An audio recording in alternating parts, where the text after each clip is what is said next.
in English by Pravrajika Tyaganishtaprana.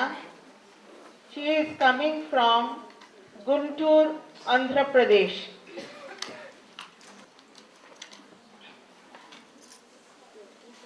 यो ब्रह्माणं विदधाति पूर्वं यो वै वेदांश्च प्रहिणोति तस्मै तं ह देवम् आत्मबुद्धिप्रकाशं मुमुक्षुर्वै शरणमहं प्रपद्ये.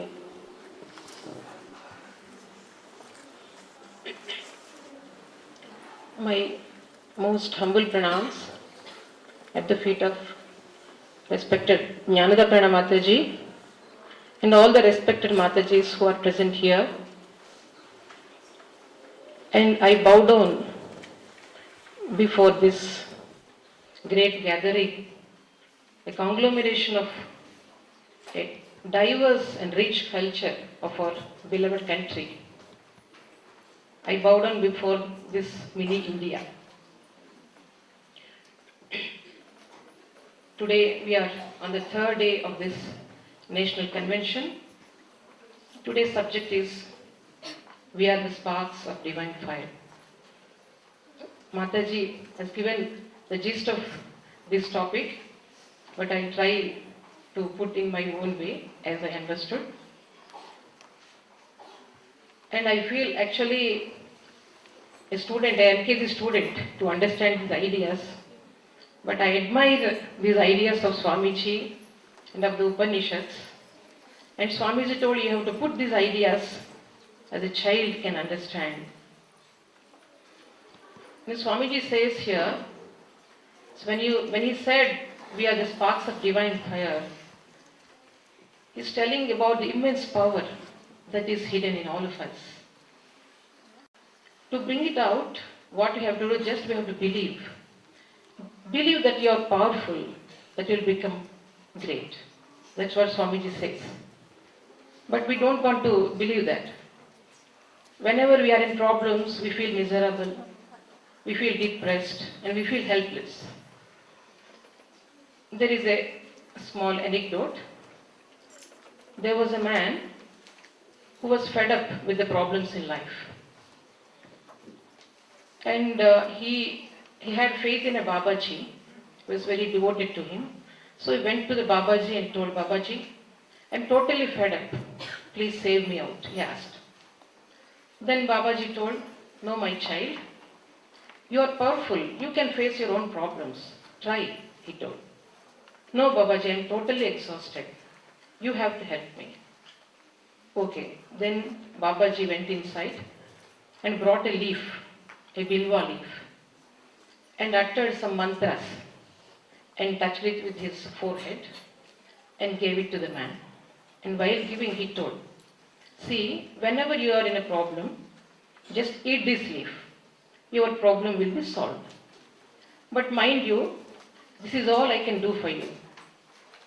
So, use it very carefully," he told. So this man went home and kept the leaf very carefully. So after some time he met a problem. Usually problems are common in our life. So he went to the leaf, tempted to eat the leaf. Went there, just before eating he thought, after all this is a very small problem. Afterwards, in future I may have to face many problems. So let me keep this leaf. So he solved the problem with his own strength. Mind you, with his own strength. So afterwards, again after some time, another problem came. Same way he went there, again came back with the same thought. Like the month after month, year after year passed away. Meanwhile, Babaji became very curious. What happened to this man? He didn't turn up so many years. So he went there to inquire. So he went to man, "My child, how are you?" "Oh Babaji, such a powerful leaf you gave. See, just by keeping it in my home, all my problems are automatically getting solved," he told. So that is the condition. So he had faith in the power of Babaji. So that brought out his inner strength. And Swamiji urges us, he requests us that you believe that power is within you. Just believe that will come out. Actually, every moment we are moving with this power. Every act of ours is pulsated with that power. But we are not aware of it. That is a tragedy in our life. See, I am giving a common example. When I am looking at you, each one of you, I am looking at two things. Yourself plus something else. When I look at this podium, I am looking at the podium plus something else. Any object, that object plus something else. Anyone guess? What is that something? It's very, very ordinary. If I tell the answer, you will feel. It's very common. Anybody? So, yourself plus light which is illumining you. Without light, I can't see you, I can't perceive you, that you are there. Your very existence is because of light. But we are not aware of that light. We are not everything we are aware, everything we are conscious. But the light which is illumining us, we are not aware of. This is only commonplace example. And another example we can draw from the language we use in our day-to-day life. See, suppose I have a pen. I tell this is my pen. So that means I possess this pen and I and my pen are different. Isn't it? Do you agree? And suppose I have a book. So I possess this book and myself and this book are different. In the same way, this is my body. Means I possess this body. So I and this body are different. Isn't it? So every day we are using this language. Then who are you? You are you who is illuminating this body, who is giving life to this body. So by simple analysis we can understand we are something else beyond this body and beyond this matter. We are something else which is moving this universe. So that is the idea. And with some common examples, I'll try to bring out some points from this. And I request all our young sisters, delegates, to note down the points, 3 or 4 points, and bring back home these points and please analyze. So first, let me take the gold. Gold we have, everybody knows, and we make so many ornaments out of it, isn't it? So, a bangles or necklace or ring, many ornaments we make. So, if you think as a bangle, you are different from gold. But if you think that you are gold, all are one. Isn't it? As ornament, you are very limited. But as gold, you are unlimited. And at the same, gold is very precious, isn't it? So, we are all gold in essence, divine in essence. And we are all this, everything, this table, everything is made up of that divine, that material, that gold, the divine material. But, see, also science also proves that if you take one part from this, wood, and one part from this body and from any material, you take all these materials and go on analyze, you will get the same thing. First you will get the tissues, then you will get cells. Afterwards you will get the nucleus and subatomic particles. Go deep, you will get the same energy, moving at high speed, same thing. Science also is proving. So we are all one. Can you imagine? We are seeing so many different cultures, so many diverse. So always think of the gold, not of the ornament. Be an ornament, but think of the gold. I am the gold. Only this shift of awareness we want, that we are not the bodies and minds, not merely bodies or minds, but our own identification is that gold that is divine. That we have. Just only small, this is the key for happiness and joy in our lives. This is the secret of happiness and joy in our life. Just shift your awareness from this limited body and mind and to that unlimited dimension which is behind all of us. That small shift will bring the great transformation in ourselves and in society. So first one is we are divine and one. Please note down this point. We are divine and one. If you have any doubt, please raise questions. And next, second point is, I want to take the example. Here in this hall, we have this electric circuit. So many instruments are connected to that. These lights are there, and mic, and all, and fans. Everything is working and connected to this divine circuit, isn't it? And any small disturbance anywhere, it will, disturb the whole circuit. So yesterday they were keeping the cell phones. Immediately, some sound came in the mic. So they announced, please don't keep for charge here like that. So any disturbance, it will disturb the whole circle. That is, we are so closely connected, we are all, not only divine and one, but it's so closely connected. So that is divine circuit, we are connected, and so subtle.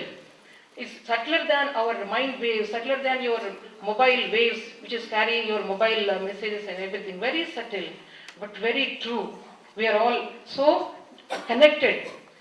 So that we have to remember. So we are so intimately connected. Please note down the second point. We are intimately connected. And whenever anybody asks who are you, our identification, usually we tell our name, our family, or this Mukherjee or Deshpande or something, or your degrees, or your caste. In the South India, they generally they comment, they are our people, you know. What is our people? First we couldn't follow, because they belong to our caste. This is our people. So this people, this our should expand till we reach everything. We have to identify everything with this universe. And first identification we can have, of course, we are Indians. Not because of patriotism, but India gave this idea of unity. That's why we love India. Not because we are born here. India gave this unity of existence, unity and solidarity of whole existence. That's why first let us identify that we are Indians. From there we expand and expand till we touch that whole existence. That is the ideal of India. Next, third example I want to draw from the ocean and waves. So just imagine the ocean. Around that, just on the surface, it is so, with this roaring sound and always turbulent waves, it is so, restless, isn't it? Just like that, just like as by minds and bodies, we are so restless, always dashing with each other, with our emotions and thoughts. But if you remember that the ocean is my true identification, that my origin is the ocean, the dignity will come. So all these shortcomings will go. See, all these, if you remember that you are that vast ocean, deep and silent ocean, immediately all our weaknesses will go, jealousy will go, hatred will go, all selfishness will go. Because selfishness, hatred and jealousy, all these are signs of weakness, isn't it? So any strong person cannot feel jealous of other people. So if your identification with the ocean is true, then all good qualities will come into our lives, all values will come into our lives without any special effort. So also we can become selfless and fearless automatically. So don't identify with the waves but with the ocean. Third thought. So don't identify with your body and mind, but that which is moving this body and mind. So next, the subject of this this session, that is, just imagine there is a divine big fire, and in that we have put so many iron pieces of different shapes and sizes. And after some time, what will happen? They will become fiery red, isn't it? That means that fire has taken the shape of those pieces. In the same way, this divine energy has taken the form of this every object in this universe. But the energy, the fire that has entered the human body, it only can understand that I am the fire, not this iron, this thing. That's why human being alone can understand his divine nature. He only can transcend this, temporary, this animal nature. So, in Sanskrit there is a shloka, Ahara nidra bhayamaithunancha samanya metat pashubhir narana buddhirhi tesham adhiko visheshaha buddhya vihinaha pashubhis samanaha. The ahara, food, and nidra, sleep, bhaya, fear, all these emotions, fear, anger, all these emotions, and maithunam, the desire to get, all desires and desire to get progeny, everything, these are common for animals and man. But buddhirhi tesham adhiko visesha, only the discriminating faculty with which you can analyze, it is the only difference between animals and man. When we tell in these student groups, no, they tell why we can speak, no, language is there, but they can't speak, no, birds and animals now. No, they have their own language. Maybe we cannot understand. They have their own way of communication, isn't it? So this is the only thing. Buddhi is the only thing that human beings differ from animals. And the highest, function of buddhi reveals when it reveals the unity of existence. The unity of existence, when we can understand, when we transcend this limited body and mind, then only we can understand this unity of existence. So, let us, you are not here to, follow the nature, follow the body and mind, but you are here to stand against nature, Swamiji says, and prove that you conquer nature. So, we have to transcend this animal awareness which is there in all of us and go to that, human awareness, and slowly we have to achieve that divine awareness beyond that body and mind. We have to reach, that is our goal. Very difficult, but it is a very lofty ideals actually. So all these young people, they should have two ideals in life. One is subjective and the objective. Subjective and objective. Objective goal, we know, I have to become a good engineer, otherwise I have to become a good doctor or a CEO of a great company. Everything are, objective goals are very good. We can earn money and everything we can have. But along with that, have that subjective goal. Subjective goal means just have values. I have to have values in my life. And I should become...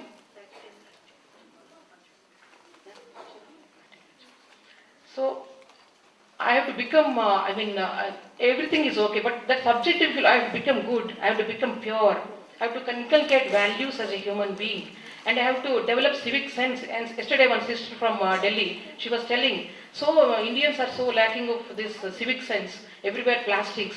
Yes, we have many problems, we have many diseases that our society is facing, untouchability and so, what is superstitions, all this lack of scientific knowledge.